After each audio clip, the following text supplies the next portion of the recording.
32 earthquakes struck one small patch of Northern California in a single day this week. Stretch that window to 7 days, and the count climbs to around 80. The strongest was a magnitude 4.2. Every single one of them is shallow, only about 2 to 3 miles beneath the surface. Every single one is roughly 75 miles north of downtown San Francisco. And here's the part that has seismologists leaning in close to their screens. The sequence is crawling across the landscape in a direction that matches no known fault in the region. It's moving the wrong way, across the grain of every mapped fault, spreading from west to east, cutting at a steep angle across the very structures it's supposedly happening on. But the strangest thing of all is that scientists have watched this exact fault behave this exact way before. In 2020, on the same fault, the Maacama Fault, they saw the same weird geometry, the same refusal to behave, and the same maximum magnitude of 4.2. And they know what it turned out to be: a fracture mesh, a three-dimensional interlocking network of small faults driven by fluids deep underground. And they know exactly what to watch for next. If a magnitude 5 appears, the whole story changes. If you stay with me to the end, you'll understand what's really happening beneath that ground. And I'll give you the one single number that would change this entire story overnight. If you find yourself hooked by the way the Earth actually works, do yourself a favor and subscribe right now, because this is the kind of story that keeps developing, and you'll want to be here for the next chapter. Let's start with exactly where this is happening, because the location is half the story. There's a stretch of hill country in northern Sonoma County, about 8 kilometers east-southeast of a small town called Cloverdale, that has generated somewhere around 80 earthquakes over the past week. 32 of those arrived inside one 24-hour stretch ending on Saturday. The biggest of the whole week hit magnitude 4.2, and a magnitude 3.8 rolled through just after midnight on Saturday morning. All of this is unfolding at a depth of only about 2 to 3 miles beneath the surface, with some of the tremors even shallower than that. To put that location into terms that actually mean something, we're talking about roughly 75 miles north of San Francisco. This is wine country, just off Highway 101. Rolling terrain, where the nearest town has a population of only about 9,000 people. Cloverdale has felt plenty of this shaking, and so have good chunks of Sonoma and Mendocino counties.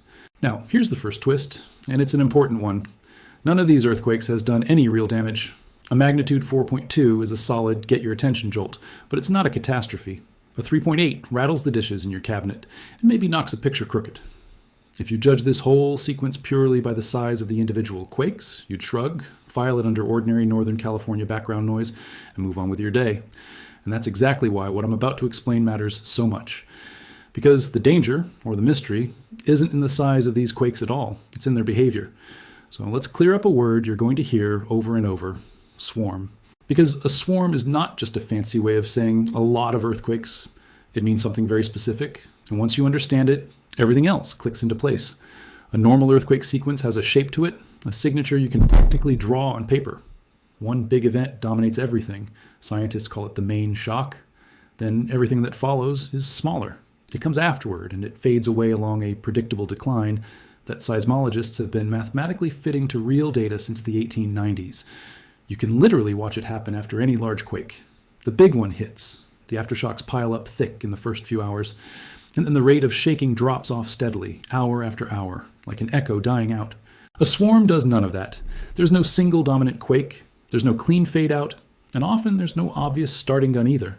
Instead, the energy gets spread across dozens or even hundreds of similarly sized earthquakes playing out over days or weeks. And a swarm can go completely silent for a full day and then, for no visible reason, roar back to life. That behavior is a fingerprint, and it points to a completely different cause. It's not one locked up patch of fault suddenly snapping and then settling down. It's something moving through the rock, switching on one small structure after another, like a hand flipping a row of light switches down a hallway. And that is precisely why the people watching this earthquake catalog in real time are watching it so intently.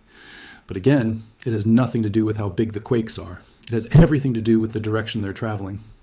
So let me ask you something before we go deeper, and I genuinely want your answer in the comments. When you hear that the ground is shaking 80 times in a week, just 75 miles from a major city, is your first instinct fear or curiosity? Drop a comment and tell me, because I think the honest answer says a lot about how we relate to the ground under our feet. Here's the geometry problem. The faults in this part of California all run the same way. They're all part of the Great San Andreas system, so they share its orientation, running roughly from the northwest down to the southeast, which on a map looks more or less like a north to south line. The Maacama Fault, which is the structure this swarm is sitting on, or right beside, is what's called a right lateral strike-slip fault, and it follows exactly that same trend. It runs north from Santa Rosa up past Ukiah, and it forms the northern continuation of the Hayward and Rogers Creek fault system. Hold on to that connection, because it comes back later in a way that matters. Now, when a fault like this produces an ordinary aftershock sequence, the earthquakes line up along the fault itself.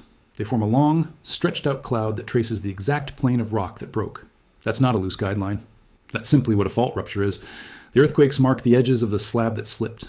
But the Cloverdale sequence is not doing that. It's spreading from west to east.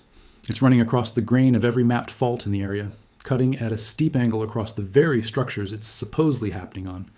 The people tracking this catalog hour by hour describe it as spreading out in an abnormal way, running opposite to how the faults themselves run, and the blunt conclusion they've drawn is this: it is not an aftershock sequence.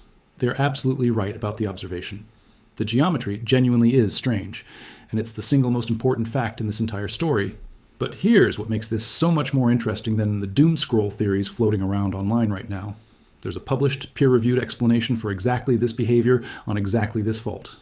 We'll get there, because it's both more fascinating and far more grounded than the alternatives. But first, let's be honest about how little we actually know about the fault this is happening on. The Maacama Fault moves at about 9 millimeters a year. That's roughly 1/3 of an inch annually, a meaningful rate for a California fault, comparable to some of the more famous structures in the Bay Area, and parts of it also creep. That creep number deserves a real pause because it changes how you should read everything else. A fault that creeps is a fault that's releasing its built-up stress a little at a time, continuously, without violent snaps. The two sides of the rock slide past each other slowly enough that, over decades, you can actually watch it bend a curb or offset a fence line. Faults that creep along their entire length are generally considered less dangerous because the strain never piles up to the breaking point. But faults that creep in some spots and lock up in others are a very different kind of problem. The locked patches keep loading with stress, while the creeping sections quietly slip past. And the boundary between the two is exactly where things tend to break.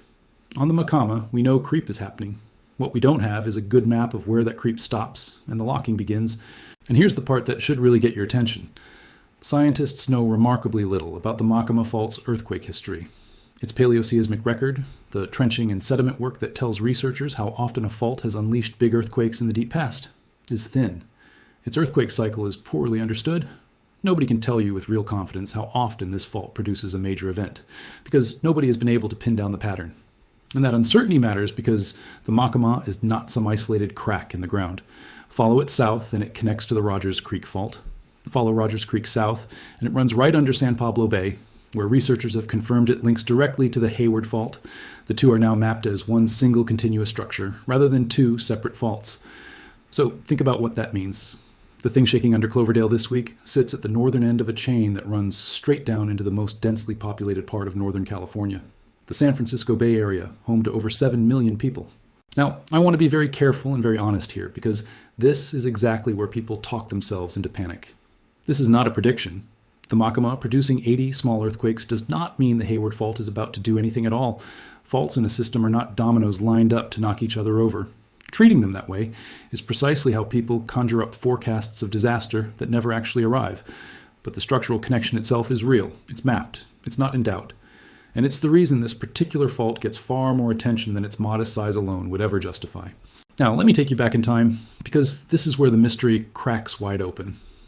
In August of 2020, an earthquake sequence kicked off inside the Maacama Fault Zone. It reached a maximum magnitude of 4.2.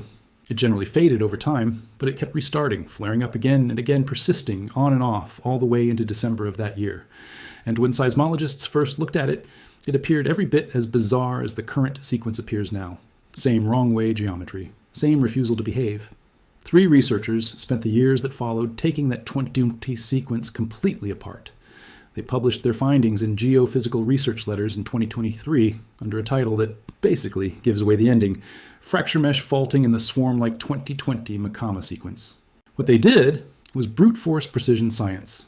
They used a technique called waveform correlation to detect earthquakes far too tiny to show up in the standard catalog. Then they relocated all of them relative to each other with extreme precision. Then they calculated high-resolution focal mechanisms, the solutions that reveal the exact orientation of the fault plane that produced each individual quake. When they were done, they had relocated 3,520 earthquakes, most of them smaller than magnitude 1, Quakes so faint that nobody standing directly above them would have felt a thing. And here's why that method is everything. The small earthquakes carry the information. A standard regional catalog might record only a few hundred events from a sequence like this, everything above roughly magnitude 1.5, and it can only locate them to within a kilometer or so. That's enough to tell you where the sequence is, and almost nothing about how it's built. But push that detection threshold down below magnitude 1, relocate every tiny quake relative to every other one, and suddenly, the blurry smear resolves into sharp individual planes. You stop seeing a fuzzy cloud and you start seeing the actual faults. 3,500 events is the difference between knowing that something happened and knowing what happened. And what that catalog revealed was this. The sequence did start on a right lateral fault, plausibly a strand of the Maacama itself, behaving the way the Maacama is supposed to behave. But it didn't stay there. It went on to activate a whole population of secondary faults running the opposite direction. Left lateral structures arranged in an overlapping, stepped, staircase-like pattern cutting across the parent fault at an angle. Together, the main strand and all those cross-cutting secondary faults form what the authors named a fracture mesh. Not one clean plane, but a three-dimensional interlocking network of small faults. Every one of them capable of slipping. Every one of them oriented a little differently from its neighbors. That is exactly why the geometry looks wrong. A fracture mesh doesn't produce a neat, stretched-out cloud along the main fault, because the earthquakes aren't happening on the main fault. They're happening on the cross structures, which by definition slice across the regional grain at a high angle. A sequence spreading from west to east across a north-south fault system isn't behaving impossibly. It's behaving exactly like a fracture mesh, a thing this very fault zone demonstrably produced 6 years ago at the same maximum magnitude of 4.2. Let that sink in. The same fault, the same weird direction, the same ceiling of 4.2. We've seen this movie before. But there's a second half to that discovery, and it's the part that explains why any of this is happening in the first place. Fracture meshes are tied to fluids. The authors say so directly. These interlocking faults form a fracture mesh, consistent with structures associated elsewhere with fluid-induced faulting and earthquake swarms. And the mechanism, once you see it, is beautifully simple. Deep underground, rock is squeezed shut by the crushing weight of everything above it. Now push pressurized fluid, water, gas, whatever, into that rock, and you reduce the effective stress that's clamping the faults closed. Faults that were locked tight suddenly become slippable, and because that fluid is seeping through a whole damaged volume of rock rather than gliding along one clean surface, you get many small earthquakes on many small structures, spread over days and weeks, instead of one enormous earthquake on one big fault in a matter of seconds. That is the textbook definition of a swarm, and it fits what we're seeing almost perfectly. No main shock. A magnitude 4.2 leading a crowd of 80, rather than a magnitude 5 with everything neatly decaying away from it. A sequence that stubbornly persisted for a week and then re-intensified rather than fading out. And that magnitude 3.8 arriving after midnight on day 6, which is simply not how aftershock decay is supposed to work. The regional setting backs this up too. This part of California sits near the clear lake volcanic field inside a broader hot zone that hosts the geysers, the largest geothermal electricity complex on the entire planet. The crust here is warm, chemically active, and structurally beaten up. It's precisely the kind of place that keeps fluids circulating at depth. And I want to be crystal clear about one thing, because it comes up every single time. The swarm's epicenters are in a separate area from the geothermal production field itself. This is not a story about humans accidentally triggering earthquakes by pumping fluid. This is regional geology, natural fluids, and naturally fractured rock, in a place that has been doing this entirely on its own for a very, very long time. But here's the honest caveat that matters more than anything I've said so far. That 2020 analysis took years of high-precision, painstaking post-processing on thousands of relocated micro-earthquakes. Nobody has done that work on the current sequence because the current sequence is only about 6 days old. So the fracture mesh is the best supported explanation available right now. But it is not yet a proven finding. It's the hypothesis that fits best, held loosely until someone does the math. Now, here's something that reframes this whole thing, because this swarm did not appear out of nowhere. On June 24th of this year, a magnitude 5.6 struck near Ukiah, on the same fault system. And that was the largest earthquake ever instrumentally recorded on the Maacama. Not the largest in a decade. The largest since instruments have been watching it at all. That June event deserves far more weight than it got at the time. But here's the crucial, level-headed way to read it. When a fault produces the biggest earthquake in its instrumental record, the honest interpretation is not that the fault has suddenly become more dangerous. It's that our record is short. Instruments have only been watching the Maacama for a few decades. The fault has been moving for millions of years. A record-setting 5.6 tells you far more about how brief our observation window is than about the actual state of the fault. But it does establish one useful, concrete fact. The system is capable of producing events in the mid-5 range. It did exactly that 6 weeks ago, about 40 miles north of where the current swarm sits. Then on July the 28th, a magnitude 4.3 hit near Cloverdale at around 8 in the evening Pacific time, at a depth of roughly 5 to 12 kilometers. The U.S. Geological Survey flagged it as a potential main shock, and the sequence that followed ran to more than 160 events. And now this week, we've got 80 more earthquakes, another 4.2, and a geometry that refuses to line up with the fault. So the correct framing isn't that a swarm started last week. The correct framing is that the Maacama Fault system has been switching itself on and off for 6 straight weeks, growing more complex each time, and it has not stopped. Whatever is driving it, and the fluid explanation is by far the strongest candidate, it has been driving it since late June. That's the primary story. Now, let's talk about the connection that really matters, the one that has 7 million people nervously staring at the ground. The Maacama Fault, the Rogers Creek Fault, and the Hayward Fault are not separate, isolated structures. They are a continuous fault corridor. The Hayward-Rogers Creek-Maacama fault system accommodates roughly a quarter of the total Pacific Sierra Nevada relative motion. The Hayward Fault alone runs through some of the most densely populated areas in the United States: Richmond, El Cerrito, Berkeley, Oakland, San Leandro, Castro Valley, Hayward, Union City, Fremont, and San Jose. Over 2.5 million people live directly on or adjacent to the Hayward Fault. When it last ruptured in 1868, it was called the Great San Francisco Earthquake at the time, and it was only a magnitude 6.8. The damage was catastrophic. And here's the sobering truth. The Hayward Fault is considered the single most urbanized earthquake fault in the United States. The USGS estimates that a magnitude 6.7 to 7.0 earthquake on the Hayward Fault today would cause hundreds of deaths, tens of thousands of injuries, over $200 billion in damage, and displacement of hundreds of thousands of people. That's just the Hayward Fault. Now, the Maacama Fault sits at the northern end of that same system. The swarm we're watching today is happening on a structure that is physically connected to one of the most dangerous faults in America. Again, I need to be very clear. This is not a prediction that the Maacama swarm will trigger the Hayward Fault. That's not how fault systems work. They aren't dominoes. The stress change from the Maacama swarm at the Hayward Fault's location is vanishingly small, but the structural connection is real. And it's the reason scientists pay close attention to every tremor on the Maacama. So what are they actually watching for? Here's what actually matters going forward. And this is the payoff I promised you at the start.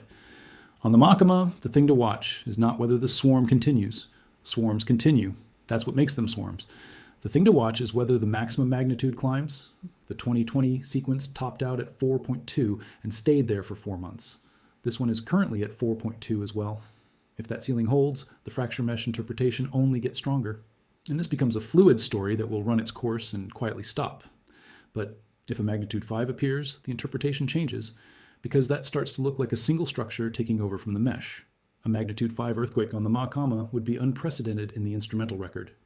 The current record is the 5.6 from June, but that was 40 miles to the north. A 5.0 right at Cloverdale would be something entirely new. Watch the footprint too. If the sequence keeps spreading east to west across the grain, that's consistent with the mesh lighting up cross faults. But if it suddenly organizes into a clean line along the Maacama trend, something different is happening. So the ceiling number, magnitude 5, is the word we're all waiting to hear, or hoping we don't. There's one more piece of this puzzle, and it's the one that connects this swarm to the broader West Coast earthquake story. Cascadia produces what are called slow earthquakes underneath the locked portion of the megathrust, the part that will eventually unleash a magnitude 9. The plate interface slides quietly over days and weeks instead of seconds, and seismologists track it as tremor. Tremor is not a countdown clock, it's a stress gauge. When tremor is running, the slab is being actively shoved beneath North America, and stress is being transferred onto the locked zone above it. Through this middle of July, that tremor was running hard, with more than 300 epicenters logged on a single day, climbing to nearly 400 by late July, with the concentration shifting toward the southern end, offshore northern California and southern Oregon. And then it stopped. From late July onward, there was effectively nothing, just a small isolated cluster and days of near silence. Now, hold that against the primary story. The stated working relationship on this margin is that elevated tremor tends to come alongside what get called stress quakes in Northern California, the slab loading up and the strain expressing itself down the coast. And yet, tremor is currently at its quietest in weeks, and Northern California is producing a swarm anyway. That mismatch is a genuine puzzle, and it's exactly the kind of thing that keeps this from being a simple story. Let's step back and look at the bigger picture.